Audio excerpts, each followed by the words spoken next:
Voilà la première décoration donc qui va être accrochée au drapeau. Chef d'escadron Nicolas Mégard, au nom de la République française, nous vous faisons chevalier de la Légion d'honneur. C'est une procédure habituelle après un tel type de drame? Oui, la remise de la Légion d'honneur à titre posthume, malheureusement, est quelque chose qui intervient, j'allais dire régulièrement, après des actions de combat. Ce qui m'a frappé, c'est le fait que le président les regroupe par régiment, les a cités par bloc de régiment. Tout à fait. Et donc c'est le lien entre la famille du régiment, parce que le régiment est une famille, et l'armée, mais aussi avec les villes, et donc le lien avec les citoyens. Là, on est au régiment d'hélicoptères de combat de Pau, ouais. C'est ça? 5e régiment d'hélicoptères de combat. C'est ce régiment-là qui a payé le plus lourd tribut, avec 7 victimes. Hein. Absolument, avec 7 victimes. Donc le président est en train de remettre les décorations dans l'ordre des grades du personnel du 5e régiment d'hélicoptères de combat, tout à fait. C'est d'ailleurs le drapeau du régiment qui siège juste derrière les cercueils pour cette remise de décoration. Avec une autre annonce, on s'y attendait bien sûr, le nom de ces soldats qui seront inscrits au monument aux morts, le nouveau monument aux morts qui a été inauguré il y a quelques semaines. Tout à fait, donc qui a été inauguré le 11 novembre dernier, avec les noms des 549 soldats morts pour la France depuis la fin de la guerre d'Algérie. Effectivement, ces 13 noms vont donc venir s'ajouter, ça a été annoncé par le président, permettra d'avoir évidemment un lieu mémoriel pour les unités, pour les familles, mais aussi pour la nation, pour se rappeler de l'engagement de chacun d'entre eux. Au nom de la République française, nous vous faisons chevalier de la Légion d'honneur. Peut-être un mot sur ce régiment d'hélicoptères de combat oui, alors là, qui est honoré en ce moment. Le chef d'escadron Chaumel de Jarnieux, lui, est du 4e régiment de chasseurs, qui est le régiment de cavalerie de la brigade alpine. Qui est à Gap depuis très longtemps. Quant au régiment d'hélicoptères de combat, mon colonel? Alors, tout à fait, donc un régiment d'hélicoptères de combat très largement engagé dans l'ensemble des opérations extérieures ces dernières années, de tous les théâtres, équipé d'hélicoptères aussi bien d'appui au combat, tels que les hélicoptères Tigre ou Gazelle, qui sont plus sur un créneau de reconnaissance, mais également des hélicoptères de manœuvre comme le Cougar et le Caïman. Donc un régiment largement engagé et durement touché cette semaine. Engagés aussi en Irak et en Syrie? Alors les régiments ne sont pas engagés sur ces théâtres-là, étant donné que les composantes aéromobiles sont principalement destinées vers le Mali. D'accord. À ma connaissance, ils ne sont pas projetés en Irak. D'accord. Un petit mot sur le chef d'escadron Frizeroche, qui est Saint-Cyrien. Aujourd'hui, nous sommes le 2 décembre, où nous célébrons traditionnellement, les Saint-Cyriens célèbrent traditionnellement la bataille d'Austerlitz. Et le chef d'escadron Frizeroche était colonel des gardes de sa promotion, c'est-à-dire un des responsables de sa promotion. Tout à fait, c'est d'ailleurs aujourd'hui les membres de sa promotion, la promotion lieutenant Tomaso, qui portent le cercueil. Au nom de la République française, nous vous faisons chevalier de la Légion d'honneur. Voilà, Pierre Boquel, entre parenthèses, Roselyne, qui était le fils de l'ancien ministre, Jean-Marie Boquel. Absolument. Oui, qu'on a d'ailleurs, dès qu'on a su qu'effectivement le fils de cet ancien ministre... On le voit à l'image là. Voilà, Jean-Marie Boquel, qu'on a d'ailleurs beaucoup entendu quelques heures après qu'il ait appris la mort de son fils, ce qui était... d'ailleurs assez émouvant. Il a fait preuve d'une grande dignité. Maurice. Parce qu'il y avait eu effectivement un débat lancé par la France Insoumise qui avait choqué beaucoup de monde sur le thème faut-il rester au Mali? Qu'est-ce qu'on fait là-bas? Est-ce qu'il ne faut pas revoir la mission de Barkhane?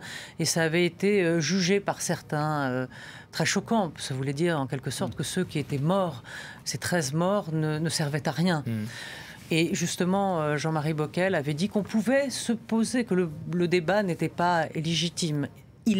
Donc il était entré dans ce débat-là. Mais pour revenir sur le discours peut-être d'Emmanuel Macron, alors c'est vrai qu'il est important d'abord pour ces hommes qui sont morts, important pour les familles, important pour les Français, puisque vous le voyez, il y a de plus en plus de Français qui se tournent vers l'armée, enfin qui se tournent vers cette institution qui, dans le fond, ne les déçoit jamais. Pour l'armée, bien évidemment, pour la communauté militaire, et important pour celui qui incarne la nation, qui est donc Emmanuel Macron, le président de la République, le chef des armées, qui décide d'envoyer ces soldats sur des terrains extérieurs et de s'engager sur ces terrains-là. Donc un discours à la fois très, très littéraire. Oui, des envolées lyriques. Oui, des envolées assez lyriques. Alors, je ne sais pas comment c'est perçu. On a l'impression un peu qu'il raconte effectivement une histoire tragique, faite de mots pesés au trébuchet, plutôt bien écrits. Et chez Emmanuel Macron, donc cette idée de héros, l'héroïsme, c'est toujours un peu la figure clé de son récit national. Il fait vibrer un peu cette flamme éternelle du héros, l'idée de glorifier ceux qui ont eu des actes assez extraordinaires ou des gestes épiques. Donc toute cette construction narrative passe par l'héroïsme, l'esprit de résistance.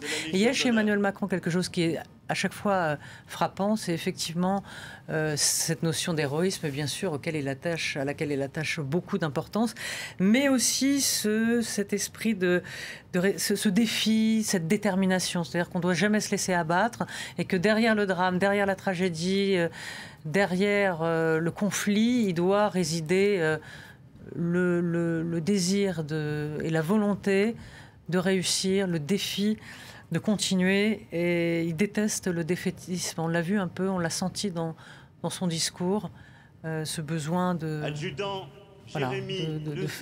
de l'avant. Ouais. Un discours où tout le monde s'est levé, tout le monde était debout. C'est et beaucoup de jeunes, vous avez remarqué oui, beaucoup de jeunes. Il y a 200 lycéens, des collégiens qui sont venus avec les maires de Pau et avec les maires des différentes municipalités, donc de Gap, de Vars et de Saint-Christol. Vous avez cité Pau également. Également les représentants des associations d'anciens combattants qui viennent principalement des communes ou éventuellement par extension des départements. Effectivement, cette communion aussi autour de l'hommage qui est rendu à nos 13 frères d'armes aujourd'hui. Oui, non, tout le monde est debout naturellement à l'écoute de l'hommage du président de la République aux morts. C'est quelque chose, c'est une attitude, j'allais dire, normale.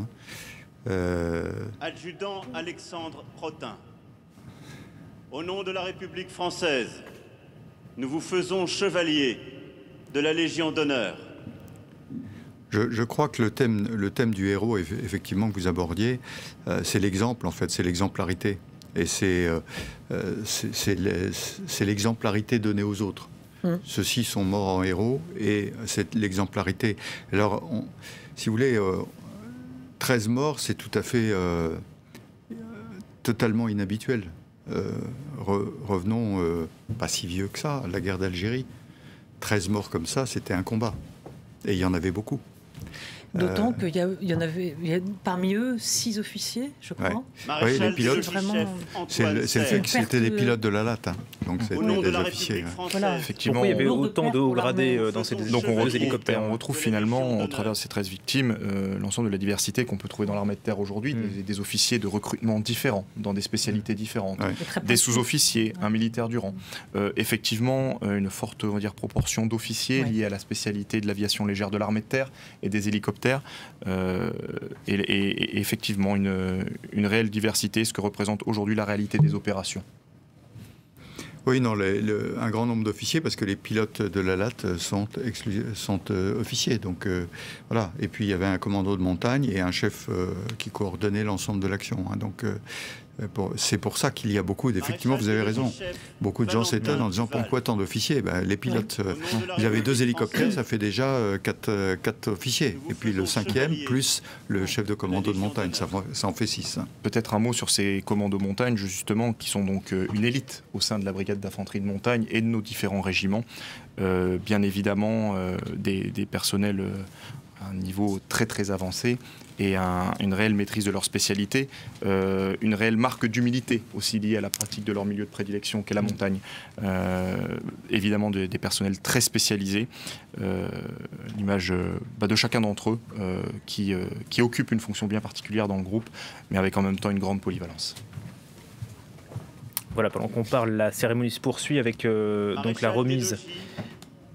Romain Salle de Saint-Paul. Voilà, la remise des Légions d'honneur. Au nom de la République française, nous vous faisons chevalier de la Légion d'honneur.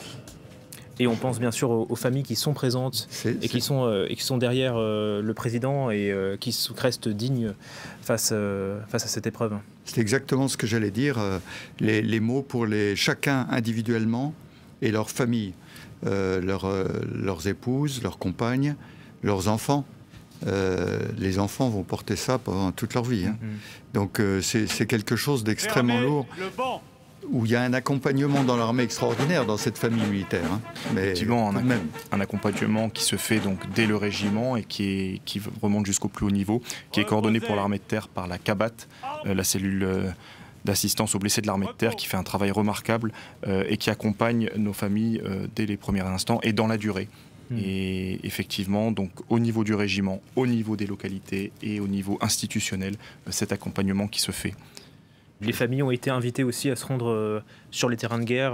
Alors les familles ont été évidemment reçues par les autorités.